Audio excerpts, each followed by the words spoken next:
오늘 제2과인가요? 제2과 말씀 보시겠습니다. 창세기 3장 1절에서 6절입니다.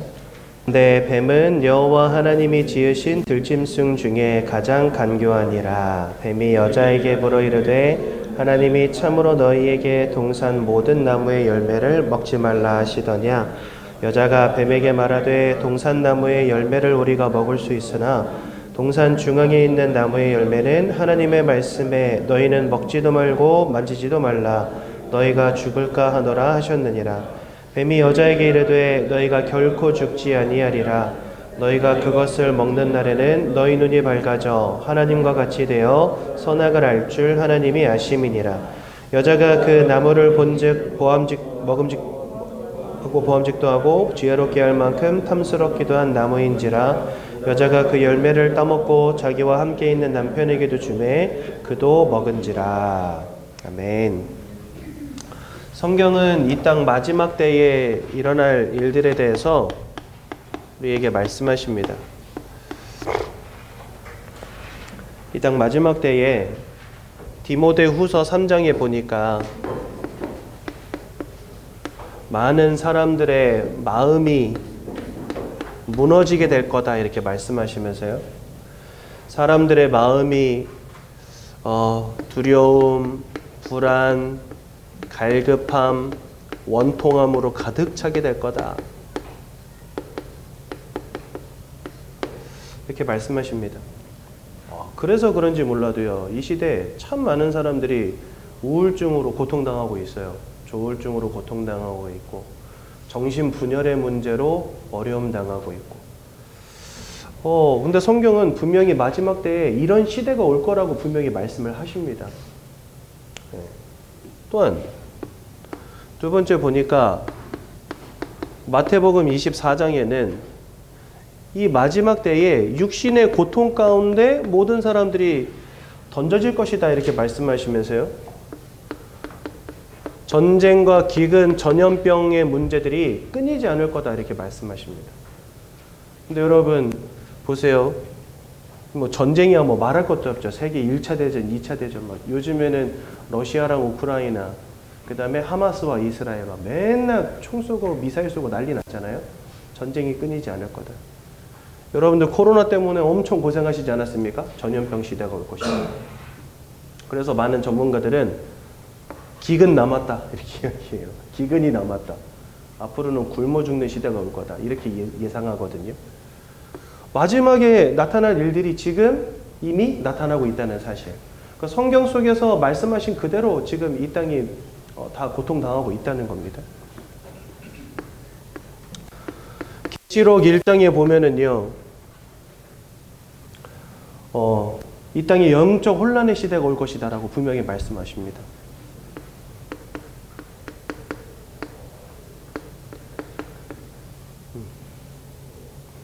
그래서 많은 사람들이 이 영적 혼란의 시대에 이단과 사이비, 종교 빠져서 고통당하게 될 거다. 이렇게 말씀하십니다. 여러분, 우리나라에만 내가 하나님이다, 예수님이다, 성령님이다 지금까지 그렇게 주장하고 그렇게 주장한 사람이 처음 나타난 이래로 지금까지 100명이 넘는 하나님, 예수님, 성령님이 왔다 가셨어요. 그리고 지금 이 시대에도 많은 하나님과 예수님과 성령님이 이 땅에 존재하고 계십니다.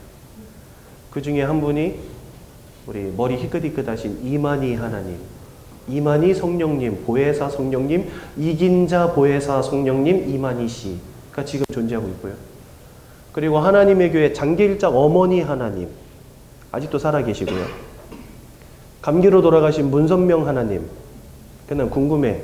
장길장 하나님하고 이만희 성령님 둘이 만나면 무슨 대화를 나눌 수 있을까?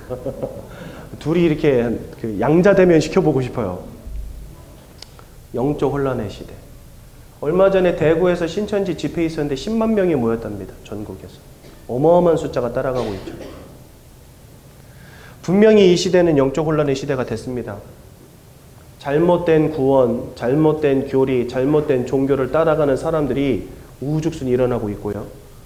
능력을 나타내고 사람들을 속이는 거짓 선지자들이 전 세계 현장에 일어나고 있어요. 여러분, 저 중국에는 동방번개라는 종교가 있거든요. 이름도 웃기지 않습니까? 동방번개. 근데 이 동방번개에는요, 성육신하신 여자 그리스도가 있어요.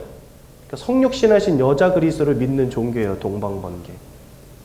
근데 이 동방번개를 믿는 사람들의 숫자가 200만 명이 넘어간답니다. 중국은 워낙에 땅덩어리도 크고 사람도 많다 보니까 뭐 종교 하나 일어나면 뭐 200만, 300만은 우스워요. 그죠? 이처럼 전 세계 각곳에 거짓 선지자들이 막 일어나는 영적 혼란의 시대가 올 거다라고 분명히 성경 우리에게 말씀하셨는데 지금 그 일이 뭐 하고 있다고요? 벌어지고 있어요. 네. 마지막 때에 이러한 일들이 일어날 것이다. 그러면 우리는 어떻게 해야 되겠습니까, 여러분들? 마지막 때에 사람들이 영적으로 혼란을 당하고 마음이 무너지고 육신이 병드는 시대를 살아가고 있는데 우리는 이 가운데서 어떻게 해야 되겠냔 말이죠. 근데 참 재밌게도요. 꼭 영적인 부분, 마음의 부분, 육신의 부분 이렇게 해가지고 성경은 이 세 가지가 항상 함께 다녀요. 따로 떨어뜨려서 설명하는 법이 없어요.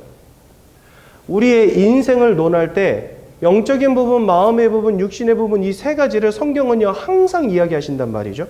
왜 그런지 아십니까? 분명 이 시대는 이 세상과 여러분은 저와 여러분들은 영적인 부분도 있고 마음적인 부분도 있고 육신적인 부분도 있기 때문에 그렇습니다. 우리가 단순히 돈 많이 벌고 성공하는 것만으로는 절대로 행복할 수 없는 존재임을 보여주시는 거예요. 내가 단순히 사랑을 하고 뭔가 인생의 편리함을 누리는 것으로는 절대로 행복할 수 없는 존재가 사람임을 우리에게 보여주시는 겁니다. 우리에게 그 무엇보다도 하나님이 함께 하시는 영적인 축복이 우리에게 있지 않다면 우리는 안 되는 존재라는 것을 보여주시는 거라는 거예요. 이렇게 마음이 무너지고 육신과 삶이 고통을 당하고 영적으로 방황하는 시대에 하나님은 우리에게 한 가지 길을 열어주십니다. 그 길이 바로 누굴까요? 네, 그분이 바로 예수 그리스도십니다.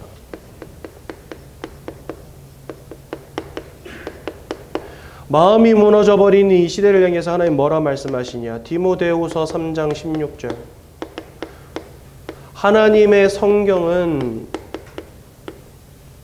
성령의 감동으로 된 것으로 의로 교육함과 바르게 함과 교훈과 책망에 유익하니 이렇게 되어 있습니다. 사람들의 마음과 생각이 다 무너졌는데 하나님의 말씀으로 가득 채우면 된다는 겁니다. 근데 그 하나님의 말씀이 누구를 우리에게 알려주고 계세요? 그리스도 예수. 그렇죠? 다 육신으로 고통당하고 그렇죠? 다 무너지는 이 시대에 마태복음 24장 14절에 보니까 이 천국 복음이 모든 민족들 가운데 전파되기 위하여 온 세상에 증거되리니 그제야 끝이 오리라 이렇게 말씀하십니다. 다 삶이 무너지고 육신으로 고통당하고 어려움당하는 이 시대에 하나님 우리에게 뭘 명령하시냐? 모든 사람들에게 그리스도 예수를 증거하라고 가르치십니다. 저는요 가는 데마다 그리스도 예수만 말하고 다닙니다. 네, 지난주에도 현장 갔고 이번 주에도 현장 갔고 어제도 제 아내 이모님을 만나서 복음 전하고 누구를 만나든지 어디를 가든지 어떤 상황이든지 어제는 그 식당에서 같이 밥 먹고 카페 내려가서 커피 마시면서 복음 전했거든요. 사방에 사람들 가득 차가지고 막 아줌마들 특히 아줌마들 셋이 모인 자리에는 소음이 따르잖아요. 그래가지고 아줌마들 셋이 모인 분들이 제 테이블 사면으로 자리를 하셔가지고 어머 그랬어 하면서 막 이야기하시는데 거기에서 주는 그리스도시야 이러면서 복음 전했거든요. 어딜 가든지 어느 장소든지 어떤 시간이든지. 왜요?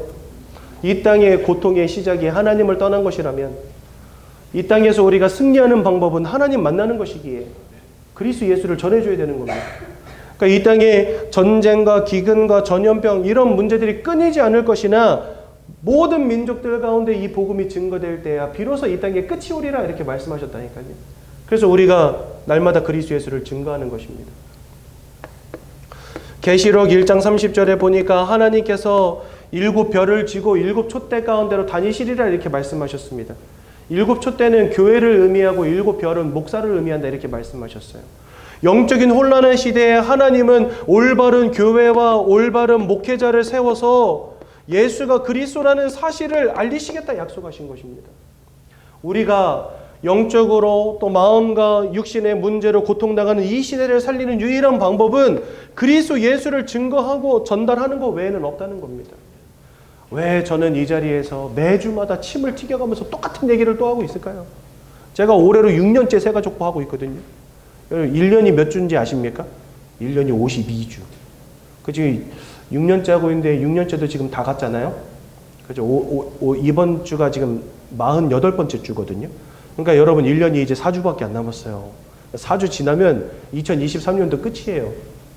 6년 동안 했으니까 여러분들 저는 똑같은 소리를 지금 300번째 하고 있는 겁니다. 침을 튀겨가면서. 왜 맨날 모르는 얼굴도 앉혀놓고 똑같은 얘기를 또 하고 또 하고 또 하고 있을까요? 이 땅엔 분명히 마음의 문제, 육신의 문제, 영적인 문제 임해 있습니다. 그 가운데에서 살아날 유일한 길은 그리스도 예수밖에 없기 때문에. 근데 문제는 뭐냐? 세상은 이것을 알려주지 않는다는 겁니다. 세상은 영적인 비밀을 알지 못한다는 겁니다. 그렇죠? 그게 문제인 거예요, 사실은요. 그래서 여러분들 모든 사람들이 하나님을 잃어버린 채 영적 고통 가운데 붙잡혀 있는데 세상은 뭐라 가르치냐? 네가 착하게 살면 돼. 네가 선을 베풀면 돼. 열심히 노력하면 돼. 그러면 운이 따를 거야. 네가 돈도 많이 벌고 성공할 거야. 뭐 다 좋은 말이고 맞는 말이기도 합니다. 열심히 사는 사람에게 더 많은 기회들이 올 수 있겠죠. 근데 문제는 뭐다? 이 땅에 영적인 존재가 있음을 모르는 겁니다. 사단이라고 하는 영적인 존재. 우리의 인생을 운명과 사주팔자로 붙잡고 여러분들의 인생을 무너뜨리는 영적 존재, 불행을 가져다주는 영적인 존재, 행복을 앗아가는 영적 존재가 있다는 사실을 모르는 거예요. 맞는 말을 다 가르치지만 절대적인 진리는 아닌 말들을 세상은 가르치고 있는 거죠. 저도 어렸을 때부터 늘 듣는 이야기가 뭐냐? 너 공부 열심히 해. 좋은 대학 가야 돼. 좋은 직장 들어가서 돈 많이 벌고 성공해야 돼. 제가 어렸을 때부터 늘 들었던 말이거든요. 그게 인생의 진리인 줄 알고 여태까지 열심히 살았습니다. 그런데 어느 날 저에게 오는 영적인 문제 가운데 인생이 확 무너지더라고요. 여러분들, 제가 경기도 안성이라는 시골 촌놈이거든요. 근데 경기도 안성에 지역구 고등학교가 하나 있어요. 그러니까 옆에 있는 용인, 수원, 평택 이런 데서 유학 오는 고등학교예요. 한마디로. 안법고등학교라고 지금 그 학교가 세워진 지 한 150년 됐습니다. 프랑스 선교사가 와서 세운 학교인데 프랑스를 한문으로 법국이라고 하거든요. 그래서 안성의 편안할 안자랑 법국의 법자를 따가지고 안법고등학교입니다. 근데 이 안법고등학교가 1년에 스카이대, 그러니까 서울대 연고대를 한 40명씩 보내는 고등학교예요. 그러니까 공부를 잘 시키는 고등학교죠. 제가 그 고등학교 출신이거든요. 그래서 어머니 말씀이 그래요. 너가 고등학교 다닐 때까지는 남부럽지 않은 아들이었다. 그러시더라고요, 저한테. 저 열심히 공부했습니다. 솔직히 말하면요. 그래서 꽤 괜찮다는 대학도 들어갔어요. 근데 그 대학에서 퇴학도 당하고 제가 게임 중독에 빠지게 되면서 그러니까 뭔가 인생에 저 나름대로의 계획도 있었고 뭔가 청사진도 그렸고 그 다음에 좀 나름 자신감도 있었고 했는데 어느 날 저에게 영적 문제 한번 딱 닥치니까요. 인생 저 밑바닥까지 떨어지는데 얼마 안 걸리더라고요. 막 박살 나기 시작하는데 브레이크가 없어요. 여러분, 우리가 성공하기 싫어서 성공 못하는 게 아닙니다. 절대로요. 내가 행복하기 싫어서 불행한 사람은 아무도 없습니다. 이 땅에 누구든지 다 행복하기 원하고 누구든지 성공하기 원하고 누구든지 잘 되기 원해요. 근데 마음먹은 대로 인생이 흘러가진 않습니다. 왜 그럴까요? 뭔가 좋은 환경, 좋은 조건이 있으면 다 성공할 수 있을 것 같잖아요. 그렇지 못하다는 사실. 여러분들이 인생을 붙잡고 있는 운명과 사주팔자라는 것이 있다는 증거입니다.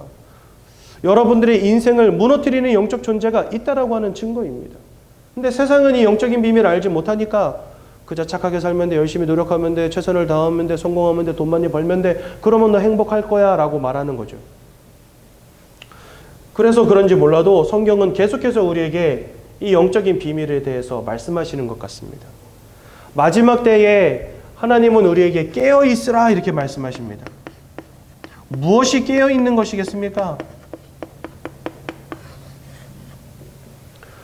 이 땅을 우리가 영적인 눈으로 바로 볼 수 있어야 된다는 것이고요.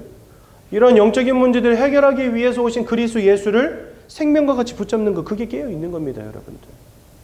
막 이렇게 잠도 자지 않고 눈 부릅뜨고서 뭐 계속 깨어있는 거, 그걸 말하는 게 아니고 남들은 보지 못하는 영적인 세계를 보라는 겁니다. 남들은 알지 못하는 영적인 비밀을 깨달아 알으시라는 겁니다. 남들은 알지 못하는 사단의 역사를 보고 사단의 권세를 꺾으신 주 예수의 언약을 붙잡으시라는 겁니다. 그래서 깨어있는 성도 되시기 바랍니다. 우리 옆에 있는 분들과 한번 인사할까요? 깨어있으십시다.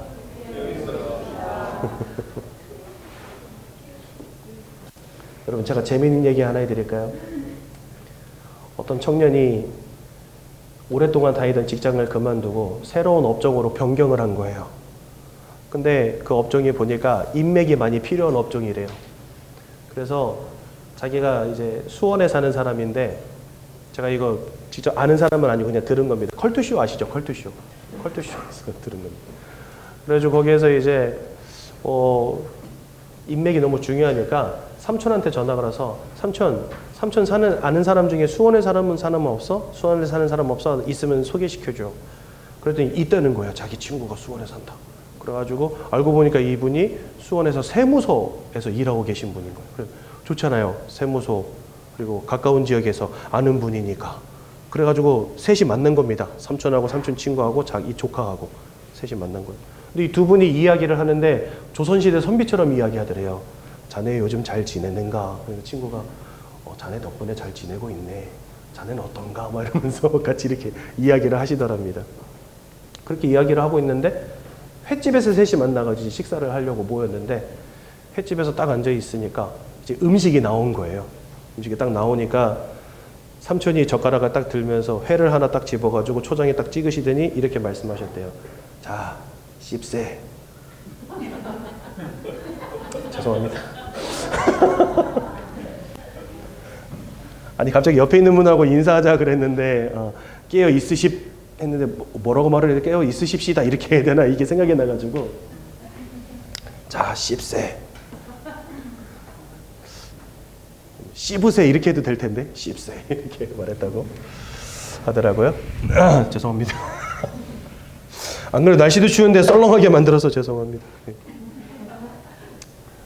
그렇다면 여러분들 왜 이와 같은 영적인 타락, 육신의 타락, 마음의 무너짐이 이 땅 가운데 오게 되었을까요? 진짜 영적인 사실들을 우리가 정확히 이해하지 못한다면 절대 이해할 수 없겠죠. 창세기 1장 27절 보니까 하나님 형상대로 창조되었기 때문에 우리는 영적 존재들이 분명합니다.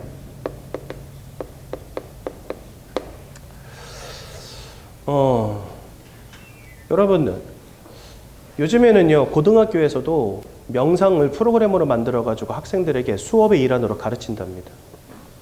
근데 여러분들 이 명상이라는 것이 마음을 비우는 거잖아요. 아주 좋은 거죠. 잡생각도 버리고 그 다음에 어떤 불순한 생각들도 버리고 뭔가 학업에 집중할 수 있게 해주고, 특히 기업에서도 명상 이런 것들을 하는데 직원들의 어떤 그 작업 효율이 많이 올라서 요즘엔 대기업에서도 이걸 프로그램으로 많이 한다대요. 근데 이 명상이라고 하는 것이 위험한 이유가 있습니다. 왜 위험하냐? 우리가 영적 존재들이잖아요. 뭔가 우리가 깊이 묵상하고 깊은 기도의 행위, 뭔가 이게 마음을 비워내고 그러면서 마음을 비우고 그 다음에 뭔가 그런 힘으로, 그리고 내가 그 우주의 기운과 우주의 에너지로 나를 채운다 이렇게 말을 하거든요. 그게 어찌 보면은 깊은 명상, 깊게 뭔가 생각을 비워내고 하는 이 모든 것들이 사실은 기도의 행위거든요. 근데 제가 여러분들에게도 말씀드렸잖아요. 사람은 영적 존재이기에 영적 행위를 하는 곳에 다른 영적 존재들이 역사한다. 제가 이렇게 말씀을 드렸죠. 저와 여러분들이 영적 존재가 아니라면 상관이 없는데 저와 여러분들이 영적 존재이기에 벌어지는 일들입니다. 그러니까 뭔가 명상을 깊이 하면 거기서부터 오는 긍정적인 면들이 분명히 있어요.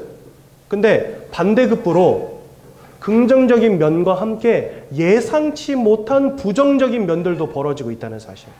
그래서 여러분들 이 명상을 깊게 하는 사람들 가운데 환청을 듣거나 귀신을 보는 사람들, 뭔가 우울감에 사로잡히는 사람들이 계속해서 나오고 있어요. 이런 보고들이 있는데 그런 사람들의 어떤 그런 부분들은 그냥 네가 연약해서 그런 거야. 어쩌다 보니 네가 피곤해서 그런 게 보이는 것이지 명상 때문이 아니야. 그래서 명상을 계속해서 강행하고 있거든요. 사람은 여러분들 영적 존재이기 때문에 영적 행위를 하고요. 그리고 이 영적 행위를 할 때 또 다른 영적 존재들이 분명히 역사한다는 사실을 여러분들 기억하셔야 됩니다. 개, 고양이, 돼지, 소 이런 동물들은요. 귀신 들리지 않아요. 절대로. 근데 사람들은요. 귀신이 들려서 다른 사람의 미래를 점쳐주는 무당들이 있다는 사실. 우리나라에만 여러분들 내림굿을 통해서 귀신을 몸에다 받아들이고 점을 치는 사람들이 등록된 인원만 30만 명 넘습니다. 근데 여러분들 저 아마존 밀림 이런 데 가잖아요. 교회, 절, 성당은 없어도요. 주술사들은 있어요. 귀신 내쫓는 주술사들. 그 뭘 의미합니까? 문화, 지식의 수준, 문화의 수준과 상관이 없이 모든 사람들이 근본적으로 영적인 존재이기에 귀신 들림의 역사는 어디든지 있을 수 있다는 사실. 어떤 사람은요, 종교가 문화 발전의 유산이라고 말을 하거든요. 그렇지 않습니다. 저 아마존 밀림에서요, 나뭇잎으로 팬티 만들어 있는 사람들 가운데도 주술사가 있어요. 뭘 의미합니까? 이거는요, 지식의 수준 차이, 문화의 수준 차이가 아니라는 거예요. 근본적으로 사람은 영적 존재라는 겁니다. 이렇게 영적 존재로 하나님 우리를 만드셨다 이렇게 돼 있는데요. 그 이유가 뭐냐? 하나님이 영이시기 때문에 그렇습니다. 하나님이 우리를 창조하셨는데 하나님 자체가 영적 존재세요. 그래서 그 하나님을 알고 그 하나님과 함께하는 축복을 누리라고 하나님 우리를 영적 존재로 지으신 겁니다. 마치 여러분들 물고기는 물속에 살아가야 되잖아요. 그렇죠? 나무는 땅속에 뿌리를 내려야 되고요. 새는 어떻습니까? 하늘을 날아다녀야 되죠. 물을 떠난 물고기 살 수 없고 땅을 떠난 나무가 살 수 없고 하늘을 잃어버린 새가 살 수 없는 것처럼. 그랬더니 어떤 초딩 하나가 목사님 타조는 안 날아도 사는데요. 저한테 그러더라고요. 여러분 타조가 셉니까? 솔직히 말해서. 그 발에 한번 채워보세요 여러분들. 걔는 그건 세 다리가 아니에요 여러분. 저보다 더 두꺼워요 허벅지가. 걔한테 한번 채이면 여러분 죽습니다. 어마어마하게 무서운 동물이에요. 걔는 새가 아니에요. 조류로 분류가 됐을 뿐이지 걔는 원래부터 땅에 뛰댕기라고 만들어진 애예요. 그렇지 않습니까? 그런데 참새, 독수리 하늘을 잃어버리면 얘네 살겠습니까? 절대 못 살아요. 근본을 잃어버리면 살 수 없도록 하나님이 이 땅에 모든 피조물들을 만드셨다는 거예요. 그렇다면 사람에게 주신 근본은 뭐겠냐는 거죠. 여러분들 우리는 다 돈 필요합니다. 밥도 먹어야 됩니다. 사랑도 해야 됩니다. 근데 그거 근본 맞습니까? 그렇지는 않아요. 그죠? 어떤 사람은 고기 없이 못 살아요 그러는데 채소만 먹고 사는 사람도 있어요. 나는 오빠 없이 못 살아 그러는데 독신주의자도 있어요. 어떤 사람은 난 돈이 최고야 하는데 머리 빡빡 밀고 산에 들어가 계신 분도 계세요. 뭘 의미합니까? 뭔가 조건은 누군가에게는 필요한 조건이지만 절대적인 조건은 아니라는 겁니다. 마치 물고기에게 물 같은 조건은 아니라는 거예요. 돈, 성공, 건강, 이런 명예, 사랑 이런 것들이 좋은 것이지만 물고기에게 물 같은 존재는 아니라는 거예요. 나무에게 땅 같은 존재는 아니라는 거죠. 새에게 하늘 같은 존재는 아니라는 겁니다. 그렇다면 우리에게 하나님이 근본적으로 주신 게 뭐냐? 내가 생각할 때 나에게 필요한 거 말고 하나님이 우리를 창조하실 때 우리에게 근본적으로 주신 게 뭐냐? 이거를 알아야 된다는 거예요. 물고기에게 하나님이 물을 주신 것처럼 나무에게 땅을 주시고 새에게 하늘을 주신 것처럼 사람에게는 무엇을 주셨냐 하는 거죠. 여러분들은 잘 인정하고 싶지 않으시겠지만 사람에게는 하나님을 알고 하나님으로 충만해지는 것이 인생의 근본으로 주신 것입니다. 그 말은 뭐예요? 하나님을 잃어버린 것 자체가 물고기가 물을 잃어버린 것 같은 문제가 될 수 있다는 거예요. 네. 그래서 여러분들 하나님이 사람을 만드시고 동산 중앙에다가 선악과를 딱 만들어 두신 다음에 이런 말씀을 하세요. 네가 이 동산 중앙에 있는 저 선악과를 따먹는 날에는 정령 죽으리라 이렇게 말씀하세요. 근데 여러분들 오늘 창세기 3장 1절에서 6절에 보니까 아담과 하와가 그 선악과를 어떻게 합니까? 딱 묵어버렸어요. 그죠? 그래서 우리는 그것을 근본적 문제라고 하는데, 왜 근본적 문제입니까? 우리 인생의 근본 되시는 하나님을 잃어버렸기 때문에 근본적 문제라고 하는 겁니다.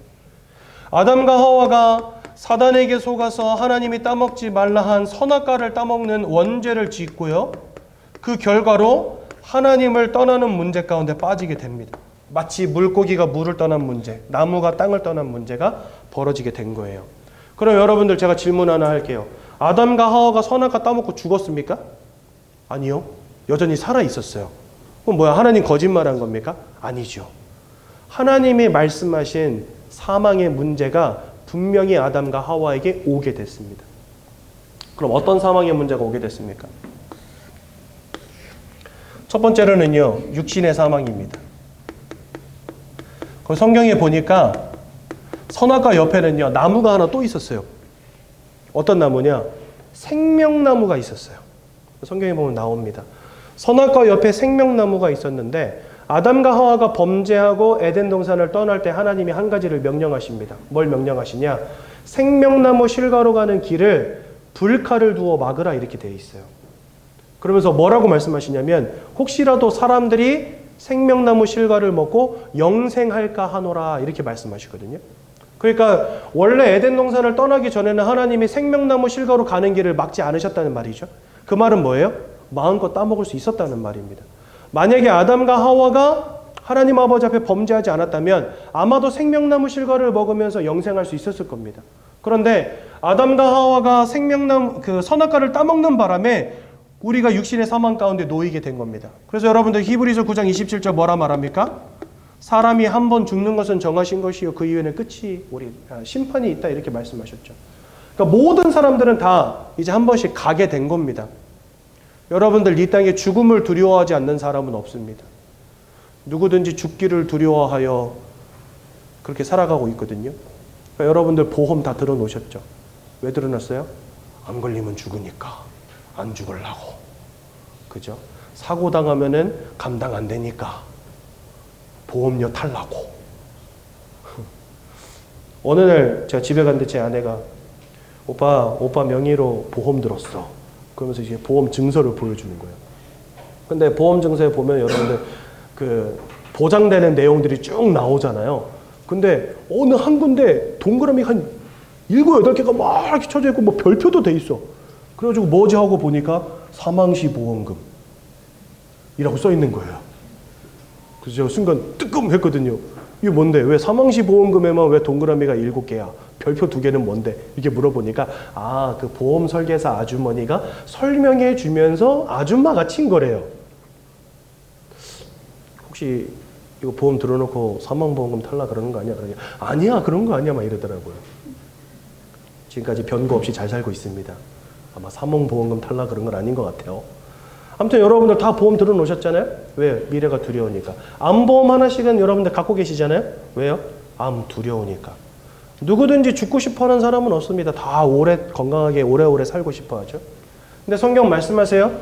육신의 사망 가운데 모든 사람들이 붙잡히게 되었다.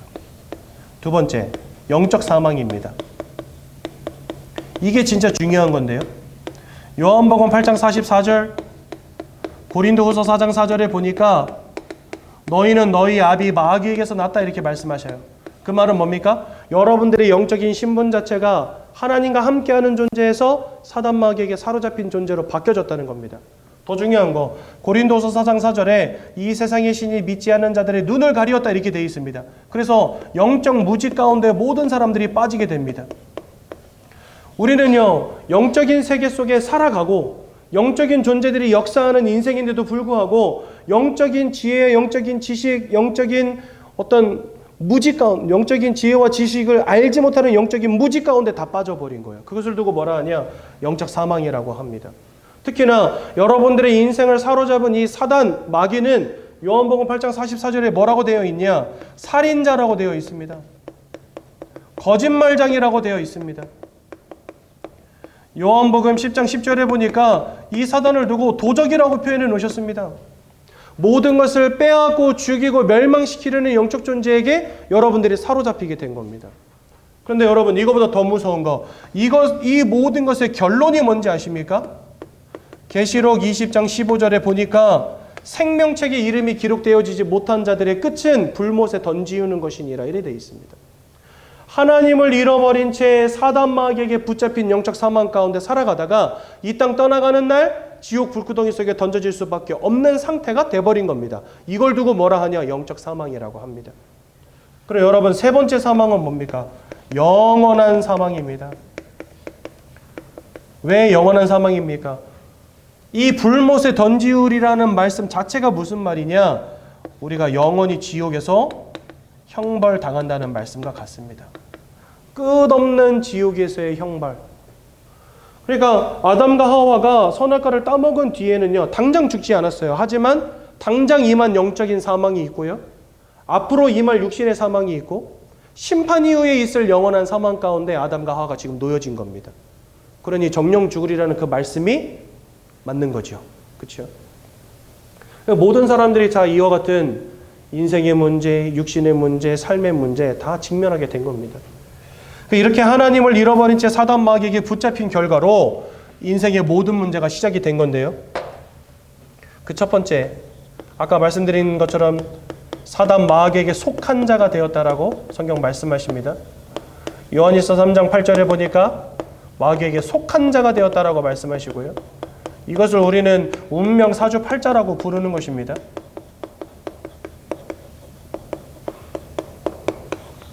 여러분들의 인생을 쥐고 흔드는 어떤 영적 존재가 있다는 거죠. 그 녀석을 두고 성경은요, 도적이라고 표현해 놓으셨어요. 그러니 이런 영적 존재에게 사로잡혀 있다 보니 우리의 마음과 생각이 무너질 수밖에 없는 겁니다, 여러분들. 왜요? 여러분들의 마음과 생각으로부터도 평안함을 앗아갈 테니까. 만족 대신에 두려움을, 그렇죠? 감사 대신에 불평, 불만을, 원통함을, 슬픔을, 아픔을, 고통을 계속해서 심는 거예요. 상처를 건들고, 그렇죠? 여러분들의 마음과 생각이 평안함이 아닌, 만족이 아닌, 기쁨이 아닌, 행복이 아닌 또 다른 것으로 가득 차도록 하는 것입니다. 그래서 그런지 몰라도요, 빌립보서 4장 6절에서 7절에 보니까 모든 지각에 뛰어난 하나님의 평강이 너희 마음과 생각을 지키시리라, 이렇게 되어 있습니다. 여러분, 우리 마음이 우리 마음 먹은 대로 안 되죠. 그래서 우리 마음을요, 하나님이 지키셔야 되는 겁니다. 우울증에 걸린 사람들이요, 맨날 행복한 생각하거든요. 근데 그 우울증이 안 나버려요. 왜 그런지 아십니까? 계속해서 우울감을 싣는 영적 존재가 있기 때문에. 여러분들의 마음을 평안함으로 지키시는 이의 역사가 있어야 된다는 겁니다. 하나님을 잃어버린 것에서부터, 하나님을 잃어버리다 보니 내 마음과 생각을 지키시는 이가 없는 거예요. 오히려 여러분들의 마음으로부터 행복과 기쁨과 평안함을 앗아가는 자만 남아있는 거예요. 그러니 하나님을 잃어버린 결과로 지금 모든 사람들의 마음과 생각이 다 무너진 겁니다. 그렇죠? 아까 디모데후서 3장에 있는 말씀처럼 분노와 조급함과 원통함과 분냄과, 그렇죠? 부모를 거역함이 사람들의 마음에 가득 차도다, 이렇게 말씀하신 것처럼 모든 사람들의 마음이 다 무너진 겁니다. 그래서 지금 사람들이요, 다 우울증으로, 조울증으로 악몽을 꾸기도 하고, 환상을 보기도 하고, 환청을 듣기도 하고, 정신분열의 문제, 공황장애의 문제, 여러분 얼마나 많이 고통당하고 있습니까? 마음이 무너진 시대. 그러니 그 삶과 육신은 어떻습니까, 여러분들? 영적인 이러한 배경 속에 있다 보니까 그것이 우리의 마음과 생각, 삶과 육신이 병들게 하는 것은 어찌 보면 당연한 것이죠.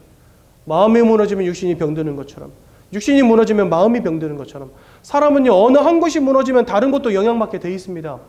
영적으로 하나님이 함께 하시지 않으니 그것이 여러분들의 마음과 생각과 삶과 육신에 지대한 영향을 끼치는 겁니다.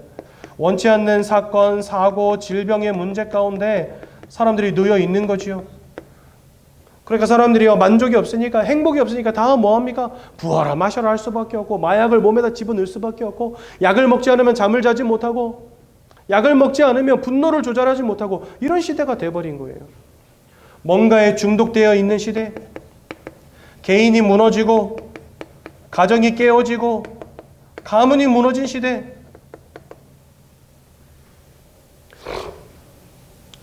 얼마 전에 TV 잠깐 보는데 거기에서 저기 서울에 있는 어떤 고시원에서 어떤 남자 하나가 불을 지른 거예요.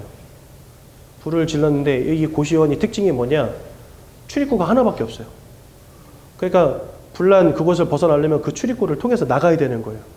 근데 이 사람이 얼마나 세상을 향한 불만과 불평, 그 다음에 이런 피해의식 속에 살았는지 불을 지른 사람이 범인인데 이 범인이 불을 질러놓고 양손에 칼을 들고 출입구에 서가지고 나오는 사람마다 찌른 거예요. 그래가지고요, 많은 사람들이 죽고 다쳤습니다. 개인이 그 마음과 생각이 삶이 완전히 무너진 시대. 하나님을 잃어버린 것에서부터 온 인생의 저주 아니겠습니까? 그렇죠? 사람이 영적 존재가 아니라면 상관없는데 사람이 영적 존재이기에 이런 사단의 역사에 우리가 영향받을 수 있다는 겁니다, 여러분들. 날씨 추워지니까 여러분들 당장 입는 옷이 달라졌잖아요. 주위 외부의 환경과 요인에 우리가 영향을 받거든요. 육신도 영향을 받고 마음도 영향을 받습니다. 영혼은 왜 영향받지 않겠습니까? 어떤 영적 배경을 가지고 살아가느냐가 여러분들의 마음과 생각, 삶과 육신에 지대한 영향을 끼친다는 겁니다. 아니 솔직히 말하면은요, 교회 다니는 사람들 중에 못된 놈들도 분명히 있지만 뭔가 신앙생활을 참 착실하게 잘하는 사람들 보면요, 다 보면 마음이 착해요. 희한하게도. 그죠? 왜? 그만큼 마음에 영향을 준다는 겁니다. 제가 예전에는요, 어떤 환경적인 요인이 내 행복을 좌지우지한다 생각했거든요. 그래서 제 생각에는 공부 열심히 해서 돈 많이 버는 거, 그게 내가 행복해지는 방법이라고 여겼어요. 근데 희한하죠? 제 인생의 참된 행복을 엉뚱한 데서 찾게 됐습니다. 예수 믿었더니 그 속에서 평안함과 행복이 오더라고요. 참 신기하게도. 왜 그러냐? 우리가 어떠한 영적인 상태 가운데 있느냐가 우리의 마음에 지대한 영향을 끼치기 때문에 그렇습니다. 저는요, 저 반지하에 살아도 삶이 공고하지 않았습니다. 반지하에 살아도요, 인생이 막 불평스럽거나 힘들지 않았어요. 재밌었어요, 오히려 사는 게. 행복했어요. 평안했어요. 지금은 반지하를 탈출해서 더 행복해졌습니다. 물론 그것이 나에게 주는 어떤 좋은 집이 혹은 좋은 조건들이 나에게 주는 편리함과 기쁨도 분명히 있지만 그것이 인생의 진정한 기쁨은 아니더란 말이죠. 우리가 하나님을 만나고 하나님 주시는 영적 평안한 속으로 들어갈 때 그것이 우리에게 끼치는 영향력은 어마어마하다는 것입니다. 여러분, 사람이 뭔가 기분이 좋잖아요. 그러면 엔돌핀이라고 하는 호르몬이 분비가 됩니다. 근데 이 엔돌핀에 3000배 효과를 가진 호르몬이 있는데 그게 뭐냐면 다이돌핀이에요. 근데 이 다이돌핀은 언제 나오냐? 사람이 감동받을 때 나와요. 예를 들어서 연주회를 갔는데 막 웅장한 소리를 듣다 보면 뭐 사람들 가운데 뭐 눈물을 흘리는 사람들 있잖아요. 그때 뭐가 나오냐? 다이돌핀이 나오는 거예요. 근데 그래서 이 다이돌핀을 또 다른 말로 뭐라냐? 감동의 호르몬이라 하거든요. 여러분들이 예배 자리에 와서 말씀을 듣고 찬양을 부르고 기도로 하며 그 속에서 주시는 하나님의 은혜와 그 다음에 하나님 주시는 그 뭡니까? 영적인 축복으로 가득 채워져서 내가 감동으로 머물게 되잖아요. 여러분들 몸에 계속해서 다이돌핀이 흘러나오는 겁니다. 그게 여러분들의 마음도 치유하고 여러분들의 육신도 치유합니다. 그러니까 하나님이 함께 하시는 축복 가운데에서 영적인 힘과 은혜를 누릴 때 우리의 모든 것이 강건하게 되어지는 육신의 시스템을 이미 세워놓으셨다는 거예요. 그래서 여러분들, 내가 하나님과 함께하는 것이 그거 뭐 별거냐 이렇게 생각할 수 있는데 아니에요. 그게 여러분들의 마음과 생각, 삶과 육신에 지대한 영향을 끼칠 수 있다는 사실. 이걸 기억하셔야 된다는 거죠. 그런데 근본적으로 이 하나님을 잃어버린 겁니다. 그리고 누가 자리 잡은 거예요? 이 도적 같은 놈이, 마귀 같은 놈이, 거짓말쟁이 살인자가 여러분들의 영적 배경 속에 자리 잡은 겁니다. 그러니 마음과 생각이 병들고 삶과 육신이 병들 수밖에. 더 중요한 것이 무엇입니까? 사람이 한 번 죽는 것은 정하신 것이요 그 이후에는 심판이 있다. 심판 이후에는 지옥 불구덩이 속으로 던져지는 것입니다. 왜요? 그 아비 집으로 가는 겁니다. 네. 우리가 마귀에게 속한 자가 되었기 때문에 마귀의 집으로 가는 겁니다. 거기가 지옥이거든요. 그럼 천국은 누가 갑니까? 하나님께 속한 자들이 천국으로 가는 겁니다. 더 큰 문제는 뭐냐? 여러분들의 후대들도 여기서 자유로울 수 없다는 사실. 잠깐 뭐가 하나 빠졌는데? 여기 우상이 빠졌네요. 그죠? 그 사람들이 행복이 없고 만족이 없으니까 다 뭐하고 삽니까? 뭔가를 깎아놓고 빌고, 차려놓고 빌고, 불러다가 빌고, 붙여놓고 빌고, 따라가서 빌고, 쫓아가서 빌고. 그런데 고린도전서 10장 20절에 보니까 대저 이방인이 하는 제사는 귀신과 교제하는 것이니라. 이거 하면 할수록 이 사단의 역사가 더욱더 심하게 임하게 되는 겁니다. 저거 하면 할수록 귀신이 더 강력하게 역사하기 시작하는 겁니다. 그런데 저와 여러분들이 영적 존재기에 이러한 사단이, 귀신이 역사하면 역사할수록 우리는 더욱더 영향받는 겁니다. 흑암의 권세에 사로잡히게 되는 거예요. 원치 않는 저주와 재앙 가운데 빠지게 되는 거예요. 원치 않는 마음의 문제 가운데 빠지는 거예요. 원치 않는 영적인 문제 가운데 빠지는 겁니다. 뭐가 보이기 시작하고 들리기 시작하고 신기가 오고 막 이런 문제가 오는 겁니다. 삶이 안 되고 무너지고 사고가 지속되어지는 문제가 오게 되는 겁니다. 하나님을 잃어버린 것에서부터 모든 문제가 시작되었기 때문에 그 문제를 해결하는 방법은 무엇이겠습니까? 하나님을 만나면 되는 겁니다. 그런데 우리 스스로는 하나님을 만날 수가 없어요. 왜? 사단에게 사로잡힌 인생이기 때문에. 운명과 사주팔자에 사로잡혔기 때문에. 하나님은 눈에 보이지 않는 분이라서 우리 스스로 만나러 갈 수도 없고 만질 수도 없고 볼 수도 없어요. 어떻게 만납니까? 그래서 하나님이 직접 우리를 만나러 오신 겁니다. 내가 갈 수 없으니까 하나님이 오신 거예요. 그죠? 그래서 길로서 이 땅에 오신 이가 바로 누구십니까? 그분이 바로 예수. 요한일서 3장 8절에 보니까 하나님의 아들이 나타나신 것은 마귀가 하는 모든 일을 멸하기 위함이니라. 여러분들은 운명과 사주팔자로 사로잡고 영적인 마귀의 자녀라고 하는 신분으로 사로잡은 이 사단의 권세를 꺾기 위해 예수님 참 왕으로 이 땅에 오신 것입니다. 그래서 그런지 몰라도요, 제가 무속인들 막 수백 명을 만나봤거든요. 가면 많은 분들이 저한테 십자가가 들어온다 이런 이야기 많이 하세요. 어떤 집은 들어가자마자 막 팥을 뿌리고 소금을 던지고 나가라고 하는 사람들도 있어요. 그리고 그냥 저희가 들어가면은 좀 뭔가 시선이 되게 뭐라 해야 되죠? 동공이 막 흔들린다고 해야 되나? 되게 두려워해요. 그러다가 제가 말 걸면 예 이렇게 대답 잘하다가 나중에 나가고 나면 제 뒤통수에다가 팥이랑 소금 뿌리는 사람들도 많이 있었어요. 내가 뭔가 들어가면은요 십자가가 들어온다라고 말하고 점괘를 봐달라고 해도 점괘가 나오지가 않고 참 희한하죠? 여러분들의 인생을 운명과 사주팔자로 딱 붙잡고 있는 이 사단의 권세가 예수 이름 앞에 꺾여지게 된 겁니다. 그래서 여러분들이 더 이상 운명과 사주팔자와 상관이 없는 인생이 된 거예요. 귀신의 역사와 상관이 없는 인생이 되는 거예요. 언제요? 왕 대신 예수 그리스도가 우리 인생에 임하실 때. 로마서 8장 1절에서 2절에 보니까 이렇게 말씀하십니다. 그리스도 예수 아닌 자는 결코 정죄함이 없나니 우리의 모든 원죄의 문제, 죄악의 문제를 예수 그리스도께서 십자가 위에서 다 끝내신 겁니다. 그래서 우리는 예수님을 참 제사장이라고 부릅니다. 요한복음 14장 6절에 보니까 내가 곧 길이요 진리요 생명이니 나로 말미암지 않고는 아버지께로 올 자가 없다. 하나님을 떠나버린 문제를 참 선지자이신 예수 그리스도께서 십자가 위에서 완전히 끝내버리신 것입니다. 내가 하나님께로 갈 수 없으니까 하나님이 우리 가운데로 오신 거죠. 하나님 한 분이시고 사람과 하나님 사이의 중보자도 한 분이시니 곧 그리스도 예수시니라. 하나님과 사람 사이가 단절되어 있었는데 한 분이신 하나님을 사람들이 만나게 하시려고 하나님과 사람 사이의 중보자로 오신 이가 한 분이시니 그분이 곧 예수 그리스도시니라. 예수는 하나님과 사람 사이의 단절을 끊어내시고 하나님을 만나도록 길을 여시고 우리를 사단으로부터 해방하시고 죄악의 문제를 끝내시기 위하여 오신 구원자 그리스도가 되셨다는 말입니다. 그래서 여러분들 그리스도께서 이 땅에 2000년 전에 사람의 몸을 입고 오신 겁니다. 왜 사람의 몸을 입고 오셨냐? 로마서 6장 23절에 보면 이런 말씀이 있어요. 죄의 싹은 사망이니라. 맞습니다.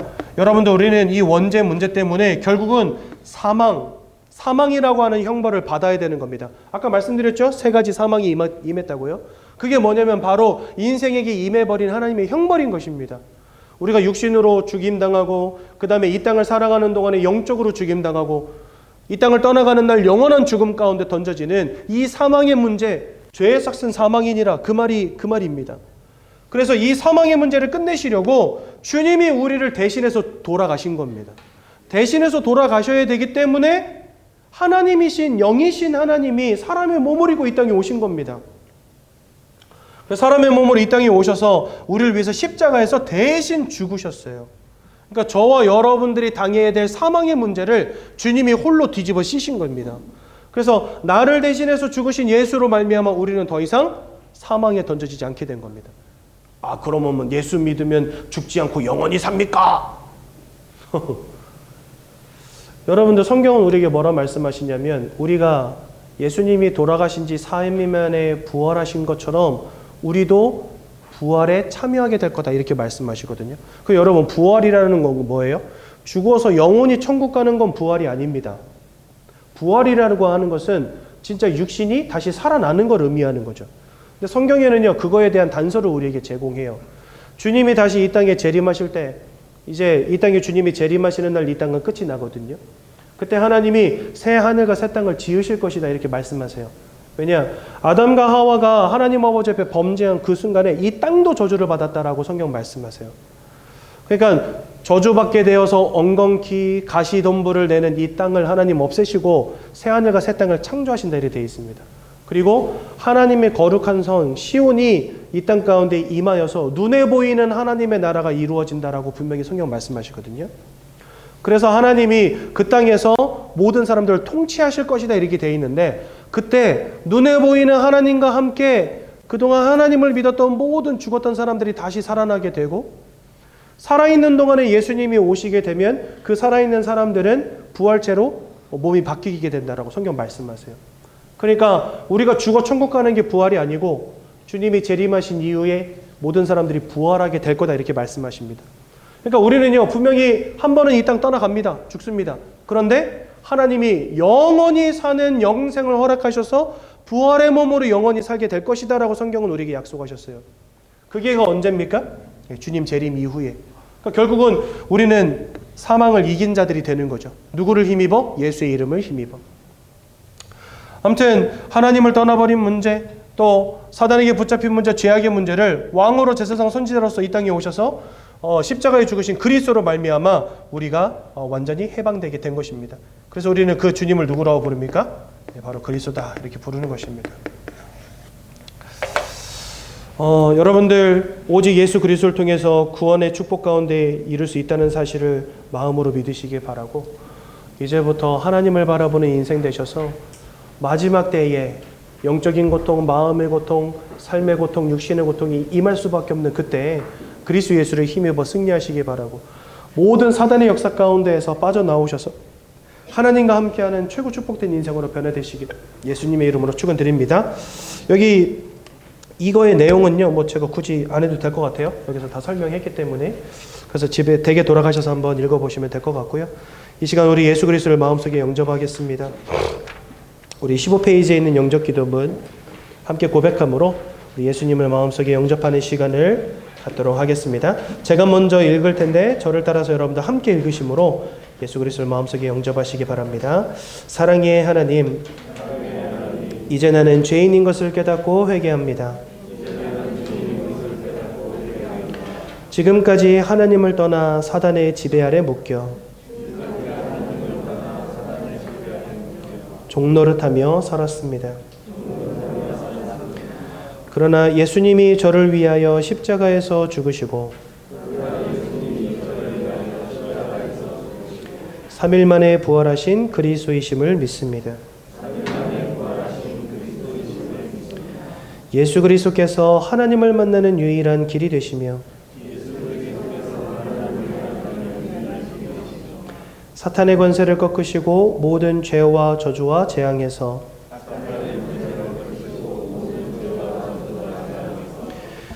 나를 해방하신 그리스도 되심을 믿습니다. 지금 이 순간 내 마음의 문을 열고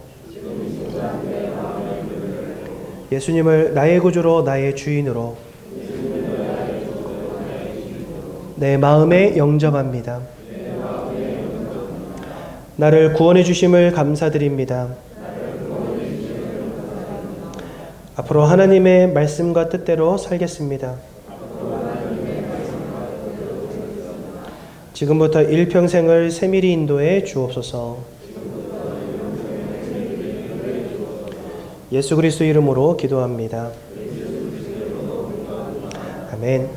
제가 한번 기도하고 오늘 말씀 마칩니다. 사랑의 하나님, 은혜 감사합니다. 오늘도 그리스도 예수의 복음을 듣게 하시고 우리가 왜 예수를 만나야 되는지, 우리가 왜 하나님의 자녀 되어야 하는지, 왜 그리스도만이 유일한 길이 되시는지 깨닫게 하시니 너무나 감사를 드립니다. 세상은 영적으로 무지하여 영적 사망 가운데 하나님을 알지 못한 채 그 마음에 이르기를 하나님이 없다 하는 시대가 되었지만, 하나님 우리에게 은혜 주셔서 이 그리스도의 복음이 깨달아지게 하시고 마음으로 믿어 의에 이르는 응답, 하나님의 자녀 되어지는 놀라운 축복을 날마다 누리도록 역사하여 주옵소서. 예수님의 이름으로 기도드렸습니다. 아멘.